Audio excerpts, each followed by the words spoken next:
Est-ce un palmarès normal? Comme lors de toutes les années d'élections et de vie politique animée, les observateurs avertis des grandes manœuvres politiques que vous êtes ne manqueront pas de trouver des signes dans les distinctions décernées ce soir. Je vous remercie d'être aussi présent à ce moment qui est maintenant une tradition, qui finalement est un petit peu de sucré dans une vie d'élu qui est bien souvent sucré-salé. Cette année, nous avons choisi celui qui pourrait être d'ailleurs désigné par d'autres comme l'homme politique de l'année. C'est le président de la BCE, c'est Mario Draghi, c'est Alberto Toscano. Monsieur Draghi, je vous parle comme si vous étiez là, même si vous n'êtes pas là en chair et os. Mais vous êtes l'esprit de la zone euro, vous êtes le Saint-Esprit de la monnaie unique. Vous avez su jouer dans les moments décisifs, début juillet, le poids de votre autorité et de votre bon sens. Et ça a été un vrai clivage. C'est une reconnaissance, en effet, cela me fait plaisir, et d'autant que nos amis journalistes politiques ne sont pas forcément très indulgents. Alors, vous le savez, le Sénat, où je suis entré il y a un peu plus de 20 ans, est une maison qu'en effet j'aime presque passionnément. Et ce métier de parlementaire, je le considère vraiment comme un métier. D'abord vous remercier Trombinoscope, mais à travers avec toute l'équipe et son éditeur. Et quand j'étais plus adolescente, que j'étais dans mes quartiers à Campagne-l'Évêque, toujours dans le 15e arrondissement de Marseille, mes copains, mes copines me disaient Samia, vas-y, fais de la politique, parce que finalement, toi, tu sauras toujours dire ce que nous, on ressent et ce qu'on vit.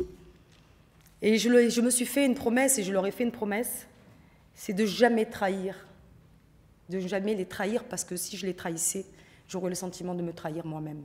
Mais là, c'est le fait nouveau de la mandature, c'est qu'il y a un nouveau groupe à droite ou au centre droit à l'Assemblée nationale, et c'est l'UDI de Jean-Louis Borloo.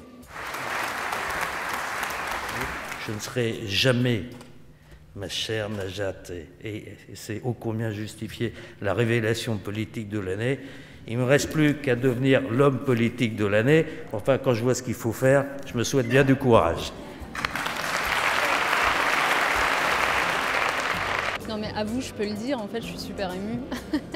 Évidemment, je suis très flattée. Et je trouve ça formidable que les journalistes, que les membres du jury aient pensé à mon nom. Je pense qu'il y avait vraiment d'autres choix, d'autres candidats à ce prix.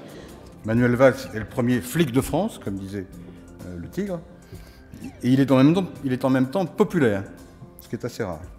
On verra pour la suite, mais souvenons-nous que Nicolas Sarkozy a joué du même ressort pour s'élancer au sommet. Pour qu'il n'y ait aucune querelle de chiffres, je suis donc conscient de devoir au jury encore 5 mois pour compléter cette année et mériter pleinement cette distinction.